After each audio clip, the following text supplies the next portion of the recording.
All right, let's just dive right into this explainer. Today we're unpacking the psychology, which is honestly fascinating, behind why you, or maybe someone you love, might always be the reliable one.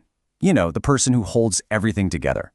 We're looking at lifelong fixers and exploring the deeply rooted reasons why some of us just can't seem to stop solving everyone else's problems.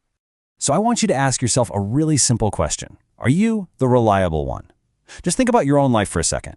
Are you the person everybody inevitably turns to when disaster strikes? Seriously, think about it. Whether it's a dead car battery in the pouring rain or a friend who's in a complete emotional spiral, are you the very first one on speed dial? Picture this: complete domestic chaos. A leaking pipe, a crying friend, maybe a crashed computer. While everyone else is totally panicking, freaking out, frantically searching for help with shaking hands, you just go quiet. You stand still. Your eyes scan the room, and you just start doing. You reach for the wrench, or you grab the box of tissues. If that sounds like you, listen, you aren't just naturally better at handling stress. Your psychology is actually playing chess while everyone else is playing checkers. What you're operating on is a highly tuned survival adaptation.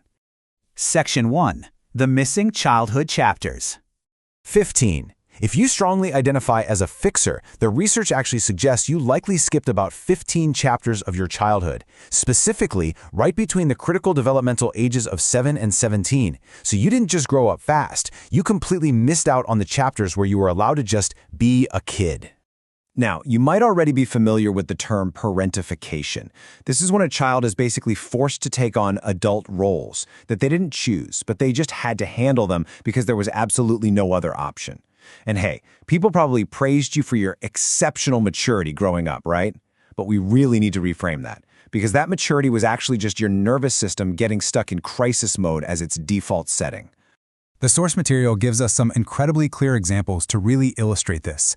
Maybe you were the 9-year-old making dinner every single night while your parents worked. Or perhaps you were the designated emotional translator during their arguments.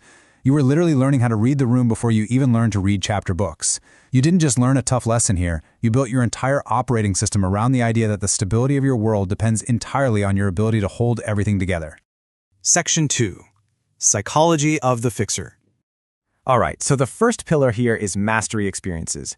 Think back to your childhood for a second. Every single time you fixed something, like wiggling a loose wire so the lamp finally turned on, your brain literally rewired itself. You developed self-efficacy. That's the deep-seated belief that you are capable of handling whatever is placed right in front of you.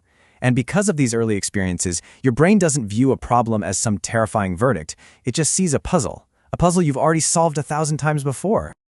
The second pillar is having an internal locus of control.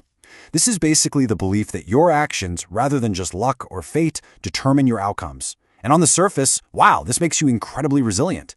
But it also creates this deep, almost primal need to manage every single variable. And why is that? Well, because when you were a kid, unpredictability didn't just mean a change of plans. Unpredictability actually meant danger. Then we have the third pillar, high perceptual sensitivity. Because you constantly had to anticipate the needs of adults just to keep the peace growing up, you developed what the source calls mirror neurons on steroids. You basically act as a human emotional Wi-Fi router. You're just constantly downloading the ambient stress of the room, reading between the lines, and desperately trying to fix conflicts before they even start. Section 3. The cost of being useful. I really want to let this quote sit with you for a second. A bone-deep tiredness that sleep cannot fix. A lot of fixers experience this exact sensation.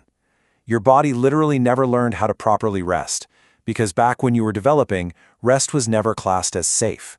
Resting meant things might fall apart while you weren't looking.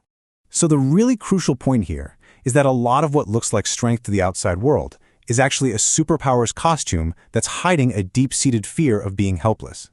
You might even find that you physically cannot relax if someone else is handling a task. Like it just eats away at you, doesn't it? That's because an unfixed thing in your external environment feels exactly like an unfixed thing inside of you. And this creates a really painful looping progression. Step 1.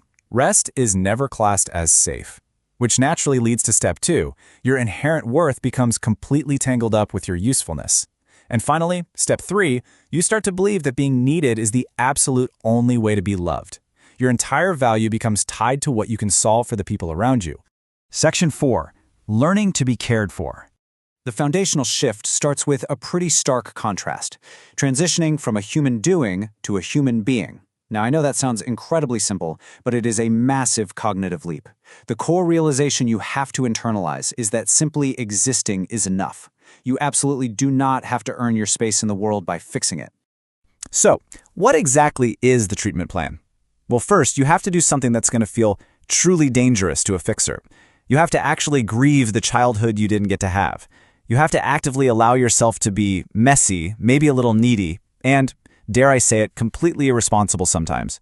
You have to let yourself be a beginner at being taken care of and just practice letting someone else hold the weight for once. It is safe to take off that superpowers costume now. Oh, and by the way, if you find yourself stuck in overthinking and really want to actively break these blocks, the source author has actually put together a 7-day reset bundle designed for this exact purpose, which is a really great practical next step. I want to leave you with this final, kind of provocative thought to reflect on today. Are you the person who fixes the leaking pipe, or the emotional spiral? Or, maybe both.